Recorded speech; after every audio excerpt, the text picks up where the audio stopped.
Dan ketika rombongan itu semakin dekat, Wak, Reza baru sadar, ya baru di sini sadar bahwa orang yang menggiringi jenazah itu semua. Hai, wassalamualaikum warahmatullahi wabarakatuh. Terima kasih sudah klik video ini. Oke, jadi di malam Jumat ini aku akan menemani kalian lagi dengan membawakan satu kisah horor Wawa part 207. 217, 230, maaf. Nah, by the way nih, Wak, kalian pernah gak sih overthinking gak bisa beli rumah karena harganya tuh makin hari kok makin mahal ya? Nah, ngomong-ngomong soal tanah nih, Wak, ya, malam hari ini aku akan menceritakan sebuah kisah horor yang masih berkaitan dengan tanah, yaitu tentang tanah bekas kuburan. Kalau di lokasi lain harga tanah ini sangat mahal, Wak, tanah bekas kuburan ini harganya justru jauh lebih murah karena memang ya nggak banyak orang yang mau membangun rumah di sana ya kan. Tapi di balik harga yang murah itu, Wak, ternyata ada konsekuensi mahal yang harus dibayar oleh orang yang mendiaminya. Nah, hal ini juga lah yang dialami sama Wawa aku dan juga sama keluarganya, Wak. Ketika tinggal di rumah bekas kuburan ini, mereka selalu dihantui oleh rentetan teror mistis yang nggak ada habisnya. Dan tentunya semua teror ini bukan sekedar teror biasa, melainkan teror ekstrim yang sampai-sampai membuat warga di desa Wawa ini juga, Wak, ya, kena getahnya. Nah, penasaran guys sama kisah selengkapnya kan? Jadi tanpa berlama-lama kita langsung masuk aja ke ceritanya ya. Check it out.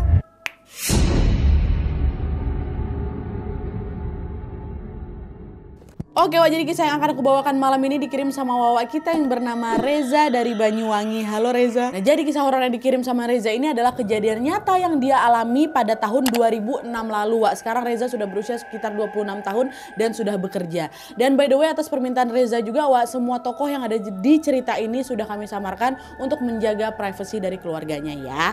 Nah, gini, Wak, sedikit informasi tentang Reza. Jadi Reza ini adalah anak kedua dari 4 bersaudara. Anak pertama ini namanya Mas Hanif, anak kedua inilah si Reza ini, anak ketiga cewek namanya Ratna, terus ada lagi anak bungsu nih, cewek juga namanya Mawar. Sementara itu ayahnya bernama Pak Agus dan ibunya bernama Bu Sari ya. Nah, mereka ini, Wak, semuanya tinggal di rumah kontrakan di suatu desa yang kita sebut aja lah namanya ini Desa Tani. Nah, kisah horor yang dialami sama Reza ini bermula ketika Pak Agus ini atau bapaknya tuh membeli sebidang tanah bekas kuburan yang ada di wilayah Desa Tani itu. Nah, rencananya, Wak, Pak Agus ini akan membangun sebuah rumah di atas tanah tadi supaya mereka tuh nggak ngontrak-ngontrak lagi gitu. Uangnya sudah ada dan hanya mampunya ya beli di tempat bekas kuburan itu gitu kan, Wak.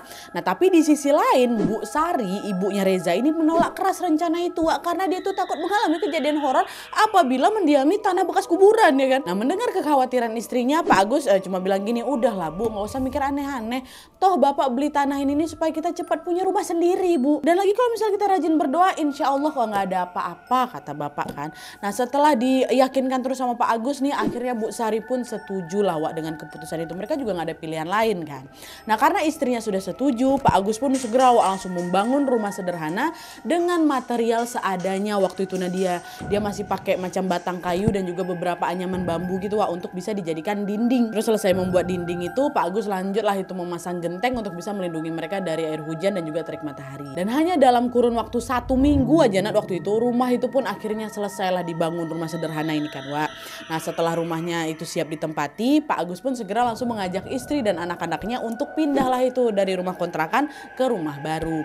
Dan supaya Bu Sari ini mau diajak pindah juga, Wak, ya walaupun udah setuju, tapi kan Bu Sari itu sebenarnya masih agak berat gitu pindah di sana kan. Cuman Pak Agus ini pandai pula, dia dibelikannya lah itu perabotan rumah yang semuanya tuh masih baru, Wak. Mulai dari ranjangnya baru, nah dia kasur, bantal, meja, pokoknya semuanya baru lah. Jadi Bu Sari ini macam disogok gitu semua lakinya, Wak. Dan ternyata betul pula berkat sogokan itu Bu Sari yang tadinya agak ragu-ragu gitu kan, akhirnya mantap tuh untuk pindah ke sana. Nah, meski rumah itu memang dibangun di atas tanah bekas kuburan, Wak, awal-awal kami tinggal di sana, awal-awal aku tinggal di sana tuh semua baik-baik aja, nggak pernah ada mengalami kejadian yang aneh gitu. Semua berjalan lancar dan normal, harmonis lah kami, tanpa ada kejanggalan sedikit pun. Tapi selang beberapa minggu kemudian, Wak, mulailah itu muncul sederet gangguan mistis yang menimpa mereka, khususnya yang menimpa Wawa kita ini si Reza. Jadi ceritanya kan pada suatu malam, Wak, Reza ini sedang menonton TV bersama bapaknya Pak Agus dengan posisi bersampingan dan menghadap ke arah jendela yang memang dibiarkan terbuka gitu. Nah, pas lagi asik nonton, Wak, mereka dikejutkan dengan batu yang dilempar dari luar nih, terus kenalah ke dinding rumah mereka itu kan, bunyi dar gitu. Bukan dar dong. Dar itu kan kalau meledak gitu kan. Padahal udah ada editor kan bisa kasih sound effect kan gitu ya gitu dok gitu kan. Nah Pak Agus yang kaget dengan suara itu ya refleks berdiri lah kan, ngecek nih siapa yang ngelempar rumah kita pakai batu. Dan setelah dicek wah ternyata betul nih ada batu, cuman batunya tuh tampak macam nggak biasa Nadia. Batunya warna hitam terus bentuknya bulat macam telur ayam. Jadi kan nggak ada batu yang bulat sempurna macam telur ayam kan, nah, itu kayak gitu makanya nggak biasa bentuknya. Nah melihat kejadian yang tidak biasa itu Pak Agus bilang, ini siapa nih yang lempar batu, ngapa batunya juga kayak gini bentuknya, berani-beraninya usil sama kita nih. Reza coba lo kau tengok itu di luar ada siapa di sana nak, kata gitu. Enggak apa, takut aku, kata si Reza kan. Udahlah aku masa gitu aja takut, ayolah yuk kita cek bareng-bareng. Bapaknya takut juga nih mungkin kan, ayo cek temenin bapak kata. Dah tuh mereka berdua pun segeralah keluar dan mengecek nih siapa tuh yang ada di sana gitu kan, buat ngecek sekitar. Nah pas mereka ngeliat ke sekeliling wah tiba-tiba mereka nengok tuh ada sesosok makhluk. Nah dia tubuhnya hitam legam, bola matanya putih, terus melotot ke arah kami. Tapi dari jauh memang. Itu nggak aku aja yang ngeliat, bapak aku juga nengok. Itu apa tuh? Pas kami berdua udah nengok, belum sempat ngereaksi apa-apa nih. Makhluk itu pun tiba-tiba melarikan diri, Wak. Menuju ke arah semak-semak. Bukan menghilang ya, melarikan diri. Nah anehnya ketika makhluk besar itu kabur, Wak, Reza sama bapak tuh sama sekali tidak mendengar ada suara macam tapak orang kabur. Kalau memang itu orang kan harusnya terdengar suara semak kresek-kreseknya, semak-semak kan. Ini enggak. Belari. Bukan dia terbang, belari. Tapi nggak ada suaranya. Jadi belari kencang gitu ngejauhin kami. Tanpa mengeluarkan suara sedikit pun. Aduh merinding. Nah disitulah Wak, Pak Agus sama Reza ini yakin, oh itu tuh bukan orang tuh pasti. Itu hantu tuh nak. Iya pak, itu hantu tuh pak. Dan di saat yang hampir bersamaan Wak, hawa di sekitar mereka pun tiba-tiba berubah mencekam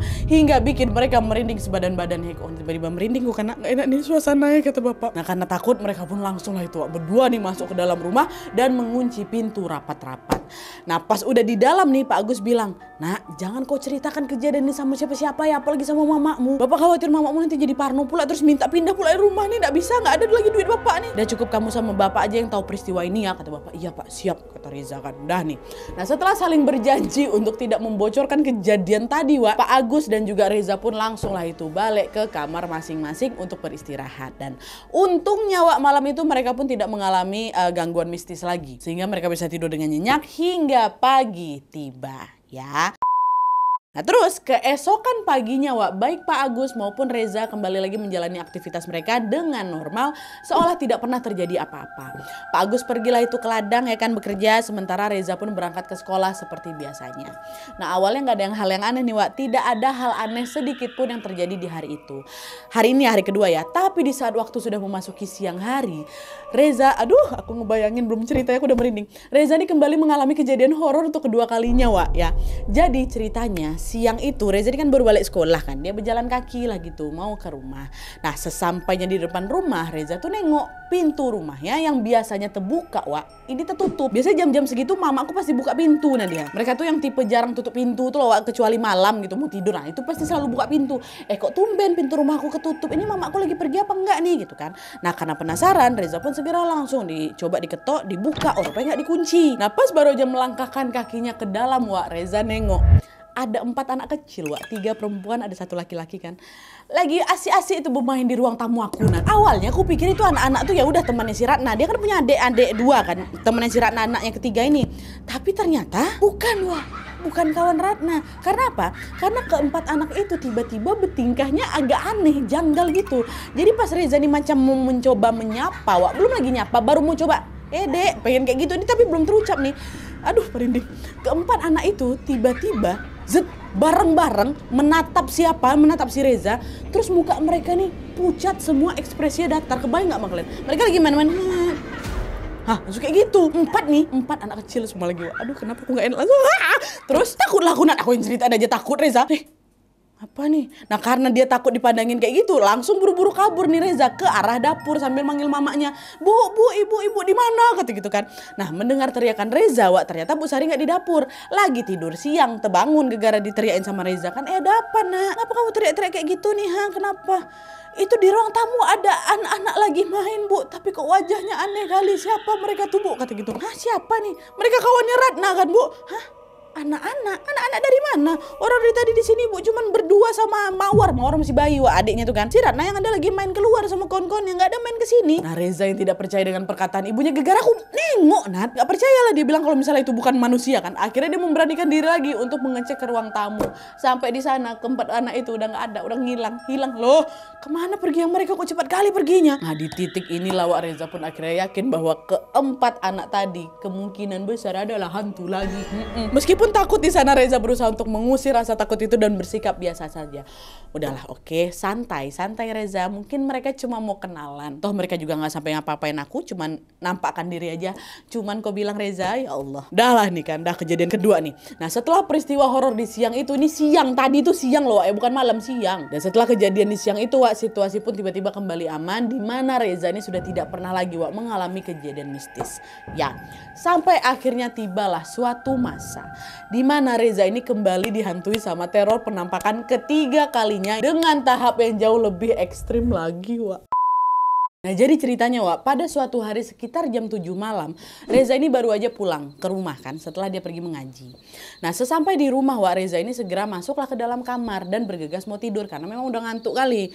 Nah pas dia ini, aduh ini serem sih, pas dia ini lagi enak-enaknya tidur, Reza ini dengar suara pintu kamarnya diketok. Waktu dia buka ternyata Ratna, adiknya yang masih nomor 3 ini kan. Nah karena memang Reza sama Ratna ini tidurnya sekamar Wak, dan Reza pun biarkanlah si Ratna ini masuk seperti biasa. Tapi waktu itu ya Nadia, aku udah ngerasa aneh karena Ratna ini sama sekali nggak nyapa dia. Kok tumben adik aku nggak ngetok pintu? Pintu kan nggak dikunci, harusnya kan kalau memang dia ada tahu itu kamarnya dia main masuk aja kan, ini nggak, dia ketok pintu nggak dikunci pula. Harusnya kan masuk aja kan. Nah ini kok dia diam aja, harus aku dulu yang bukakan pintu. Terus dia pun masuk diam aja, padahal Ratna ini orang yang biasanya banyak omong Wak. Wah apa mungkin dia lagi capek kali ya gitu kan. Nah tapi karena Reza sendiri ini masih mengantuk Wak, dia pun memutuskan untuk kembali lagi tidur tanpa memperdulikan si Ratna tadi. Nah tidur lagi lah di si Reza ini kan. Di tengah tidurnya yang sudah nyenyak ini, tiba-tiba Reza ngerasa dadanya tuh sesak Wak, seolah-olah macam tertimpa beban yang berat kali kan, macam sesak kali napas aku Nadia. Reza pun mencoba membuka mata dia Wak sambil menggerakkan badannya, tapi nggak berhasil, nggak bisa aku buka mata, nggak bisa aku gerakkan badan. Nah, di situ Reza langsung sadar kalau dia ngapain? Ketindihan dia di situ kan. Nah dengan cepat Reza pun langsung mencoba berdoa dalam hati supaya badannya ini bisa digerakkan lagi. Tapi sebelum upaya itu berhasil Wak, samar-samar matanya si Reza ini nengok. Ini kan memang nggak bisa terbuka tapi masih bisa lah aku agak intip-intip gitu kan dia. Dari samar-samar matanya itu Reza lihat ada kepulan asap hitam dan juga cahaya hijau di dekat pintu kamarnya tadi itu. Apa tuh? Kok ada hitam? Kok ada cahaya hijau gitu kan. Nah belum sempat mencerna semua itu, tiba-tiba kepulan asap hitam itu berubah sosok Wak. Jadi genderuwo, bukan. Jadi sesosok kuntilanak berambut panjang, bajunya putih, wajahnya hancur. Dan hanya selang beberapa detik aja cahaya hijau tadi pun barulah itu dia berubah jadi sosok genderuwo, tinggi, besar, bulunya lebat, matanya merah. Langsung ada dua penampakan tuh di tengah-tengahku kayak gini tuh dia kan. Nah melihat penampakan semengerikan itu langsunglah shock si Reza ini kan. Dia berusaha teriak nih tapi nggak bisa, suaranya nggak bisa keluar Wak. Nggak nyerah di situ aja, Reza pun berusaha menggerakkan tangannya dan menyikut si Ratna nih yang lagi tidur di samping dia kan, dengan tujuan supaya Ratna tuh bisa bangun. Terus bantuin dia nih lepas dari ketindihan itu. Tapi setelah dia coba macam disikut-sikut dengan sekuat tenaga itu, Ratna ini nggak bangun-bangun juga Wak. Reza pun berusaha lagi kan sekuat tenaga melirikkan matanya ke arahnya si Ratna nih, bukan ke depan lagi. Nih soalnya kok tumben adik aku nggak bangun-bangun nih. Dan setelah mata Reza berhasil melirik Ratna Wak, ternyata di samping tuh bukan adik ya, bukan Ratna, melainkan sesosok pocong dengan kain kafan berdarah-darah terus bau busuk kali nah. Tapi karena tubuhnya tuh masih nge-freeze Wak, ya udah Reza tuh nggak bisa berbuat apa-apa selain menangis lah. Reza di situ gegar takut. Ya aku merinding. Padahal udah terang set ini kan, udah lama aku soalnya nggak syuting di sini. Aku balik. Sumpah gak enak suasananya. Di sisi lain mungkin karena lihat si Reza itu ketakutan Wak, si sosok kuntilanak yang tadinya berdiri depan Reza tuh mulai macam dia berjalan gitu ngedeketin keranjangnya si Reza. Terus duduklah dia di samping kanannya Reza Wak. Bisa kalian bayangin di sebelah kiri aku tuh ada pocong, nah dia sebelah kanan aku ada kuntilanak. Jadi Reza nih dihapit sama dua hantu nih Wak. Dan belum cukup sampai di situ aja Wak, sosok kuntilanak itu tiba-tiba macam dielusnya gitu kepala Reza kan dengan tangannya. Macam tangan itu macam tajam kalian, mungkin kukunya hitam terus panjang gitu kan. Terus beberapa saat kemudian Wak, si sosok kuntilanak tuh ngomong. Dia bilang apa? Siro arep tak gowo ning alamku, kata Katanya gitu. Woi, dengar ucapan itu makin takut lah aku jadi karena dia. Aku kalau bisa pingsan lah aku di situ, ya Allah. Nggak pingsan pula. Reza cuma berusaha sebisa mungkin membaca surat pendek dalam hati. Semua surat aku baca, Al-Fatihah, Al-Ikhlas, Anas, semua aku bacakan. Nah, pas baru aja selesai dia baca surat Anas yang terakhir itu, Wak, akhirnya barulah itu tubuh Reza yang awalnya nge-freeze, ngebeku itu bisa kembali digerakkan lagi. Dan di titik itu Reza pun tidak menyia-nyiakan kesempatan, dia langsung berteriak sekencang mungkin kan, tolong, kata kayak gitu. Tapi di saat Reza berteriak, Wak, gangguan mistis yang dialami itu justru makin parah. Nggak hilang sosok tuh doh, sosok genderuwo yang tadinya masih berdiri di depan kasurnya itu, Wak, tiba-tiba macam ditariknya kakinya si Reza itu pakai tangan yang besar kali itu. Nah, dia besar terus macam terasa lembab gitu, ha? Apa nggak makin syok si Reza tuh? Awe, Allah, aku kalau jadi kau Reza ya pura-pura pingsan aja udah. Bapak Ibu tolong aku, kata Reza kayak gitu. Tolong. Dan semakin Reza berteriak, Wak, sosok genderuwo itu justru makin kencang lagi narik kaki si Reza itu. Sehingga setengah badannya si Reza itu hampir memang mau jatuh keranjang. Bayangkan sama kalian. Gak nyerah di situ aja, Reza balik lagi teriak deh sebisa mungkin. Aku teriak sampai berserak suaraku tuh, Nadia. Minta tolong dia. Dan untungnya teriakan kali ini didengar, Wak, sama bapak ibunya, memang tidur di kamar sebelah kan. Nah, khawatir terjadi sesuatu dengan Reza, Wak, mereka pun dengan cepat langsung menghampiri Reza yang ada di kamarnya. Nah, pas baru aja buka pintu nih, Wak, ya. Baru buka pintu, Pak Agus sama Bu Sari langsung berteriak juga, Wak. Gegara apa? Gegara mereka juga nengok 3 makhluk yang ngerubungin Reza tuh, Kunti, Pocong sama Gendro tuh tengok sama mereka berdua. Astagfirullahaladzim, astagfirullah, anakku, kata gitu kan. Dan setelah mendengar Bu Sari istighfar, sosok Pocong dan sama kuntilanak yang berada di kanan kirinya si Reza tuh barulah ngilang, Wak. Ngilangnya betul-betul dalam satu kedipan mata, nah, kata si Reza nih. Sementara itu sosok genderuwo tuh masih ada di sana, dan masih berusaha menarik kakinya si Reza. Terus ngomong, Wak, genderuwo tuh, gue bakal tak gangguin sampai mati, kayak gitu. Nah, nengok anaknya dalam keadaan kayak gitu, Pak Agus yang tadinya ketakutan akhirnya memberanikan diri untuk mengusir si sosok itu. Pergi kau setannya, jangan kau ganggu anak aku, pergi kau. Nggak pergi sosok tuh, Wak. Langsung Pak Agus baca ayat kursi lantang tapi suara dikeraskan, auzubillahi minasyaitonirrajim gitu. Sampai akhirnya barulah genderuwo tuh menghilang. Baru hilang, Wak. Ya, aku nggak bisa ngebayangin si kondisi malam tuh kayak gimana, ya Allah, astagfirullahaladzim. Nah, setelah semua sosok itu menghilang, Pak Agus dan Bu Sari pun langsung lah itu dipeluknya Reza dengan perasaan khawatir. Nah, di situ mereka mikir, ini apa jangan-jangan Reza nih kayak gini nih gegara ini ya, gegara kita belum ngadain pengajian ya, Pak. Ini gangguannya udah ekstrim ini gitu kan. Memang kami belum sempat dia bikin pengajian gitu kan. Akhirnya karena hal itu, Wak, Pak Agus pun segera langsung mengadakan pengajian di malam Jumat dengan mengundang beberapa warga. Udah lah nih kan. Dan setelah pengajian itu selesai digelar, Wak, situasi di rumah kami pun akhirnya kembali aman dan nyaman lagi. Tapi waktu itu beberapa hari si Reza ini macam ketakutan terus, Wak. Ya shock lah, kalian bayangin lah. Astagfirullahaladzim, aku jatuh bayang. Adalah tuh kan. Sampai di sini, Wak, udah nggak ada lagi tuh gangguan mistis yang dialami sama keluarganya Reza. Ya, tapi nih ya, meskipun situasi di rumah Reza itu sudah kembali aman, Wak, bukan berarti situasi di desa Tani ini juga ikutan aman. Kenapa? Karena ternyata teror mistis itu malah berbalik, Wak, menghantui para tetangga yang tinggal di sekitarnya rumah Reza yang awalnya bebe aja desa Tani ini, tiba-tiba diteror juga. Hampir setiap hari Reza ini selalu mendengar keluhan dari tetangganya tentang kejadian mistis yang menimpa mereka. Konon katanya, Wak, tetangga kanan kirinya ini seringkali itu dengar suara pintunya diketok, tapi 3 kali. Waktu dibuka nggak ada siapa-siapa.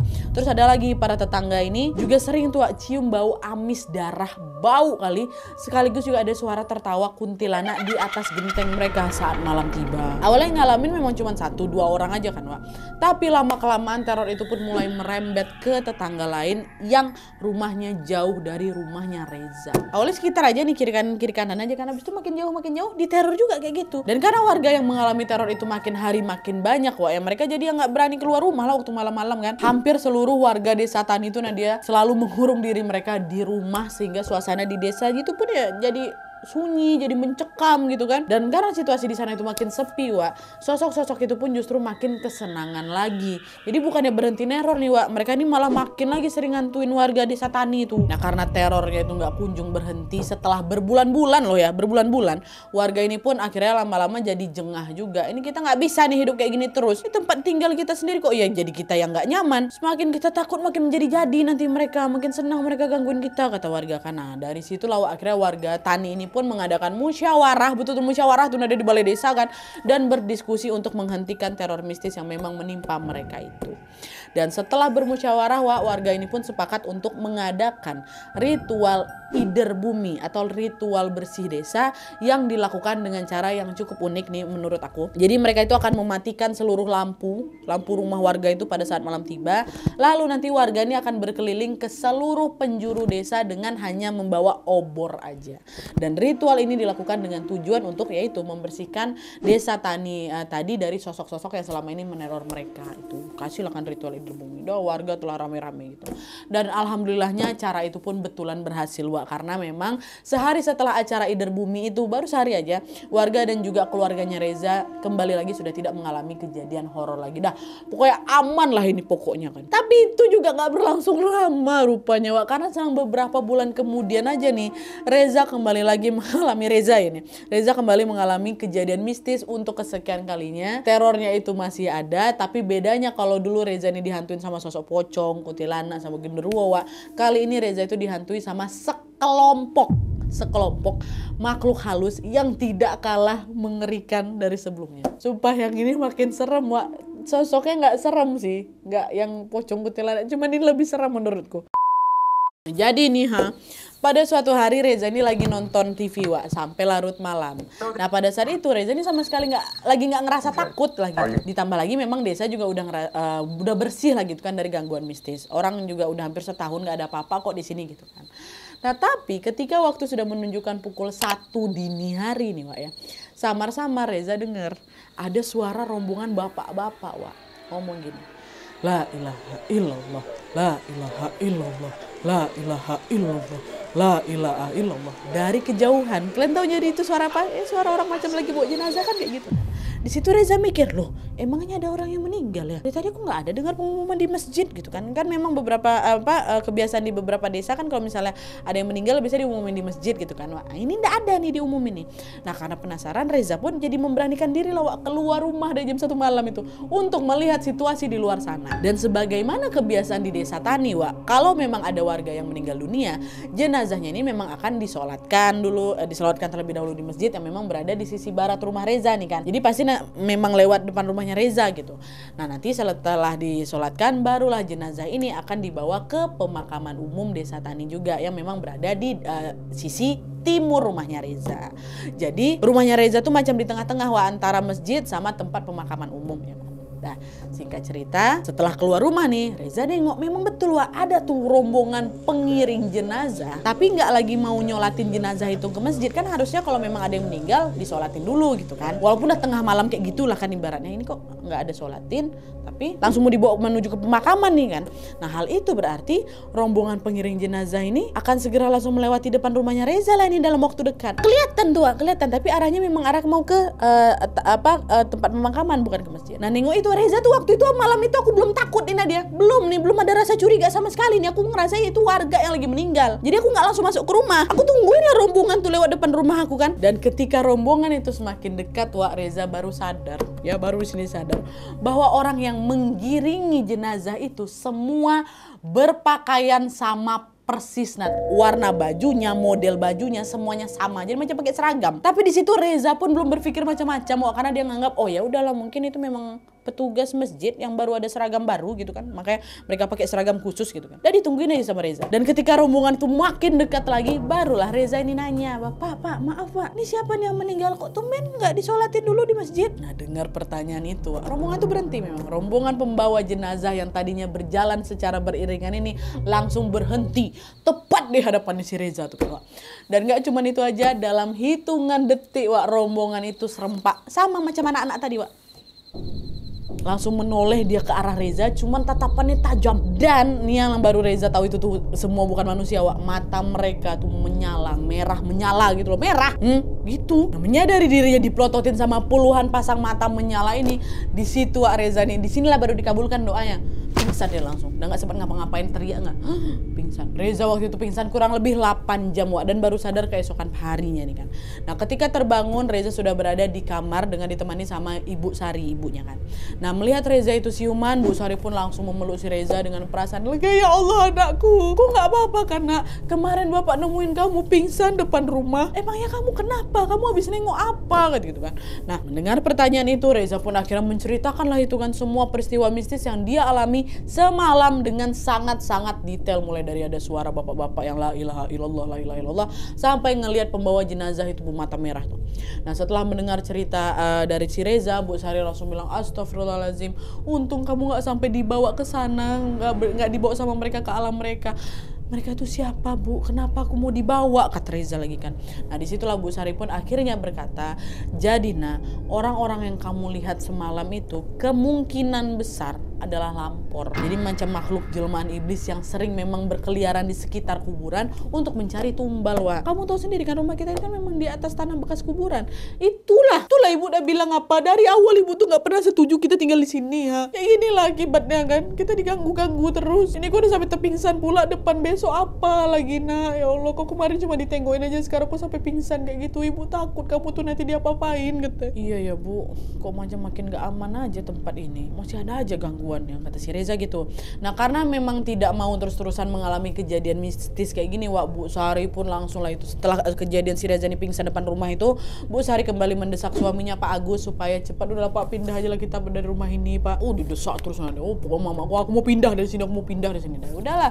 Akhirnya gara-gara didesak terus, Pak Agus pun terpaksa menuruti permintaan istrinya dan langsung segera menjual rumahnya itu. Tapi ya itulah, karena memang kemistisan dari rumah itu sudah tersebar luas seantero desa Tani itu, ya nggak ada satupun warga yang mau beli rumahku. Sampai akhirnya ada macam seorang kiai gitulah yang bersedia membeli rumah itu untuk dijadikan pondok pesantren. Alhamdulillah Pak Kiai mau beli. Nah, singkat cerita, setelah rumah itu berhasil terjual, Reza dan keluarganya pun langsung lah itu pindah ke rumah baru yang jauh lebih aman dan juga jauh lebih layak lagi. Dan alhamdulillahnya, setelah berpindah rumah ini, teror menyeramkan itu sudah tidak pernah lagi menghantui si Reza dan juga keluarganya, Wak. Oke, Wak, jadi itu tadi pengalaman horor yang dialami sama Reza dan juga keluarganya gara tinggal di rumah bekas tanah kuburan. Aku sepanjang cerita ini ke kalian, serius nih kaki aku naik loh ini.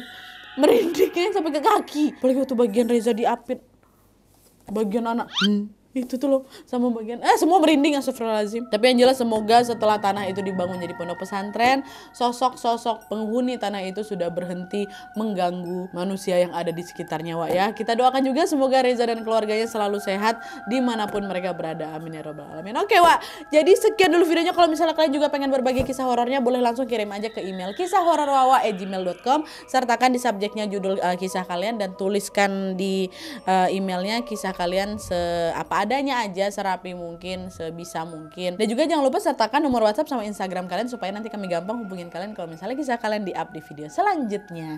Oke, Wak, jadi sekian dulu videonya. Terima kasih banyak yang sudah menonton, terima kasih banyak yang sudah join membership, terima kasih banyak untuk super thanks-nya. Kalau misalnya kalian punya ide atau saran, kalian bisa langsung klik aja link yang ada di description box. Kira-kira video apa yang pengen aku bahas di video selanjutnya. Jangan lupa nyalain notifikasinya supaya kalian tahu kalau aku upload video baru. And as always, jangan lupa untuk klik tombol subscribe supaya kalian sama-sama tahu informasi menarik dan menegangkan dari channel aku. See you next video, bye.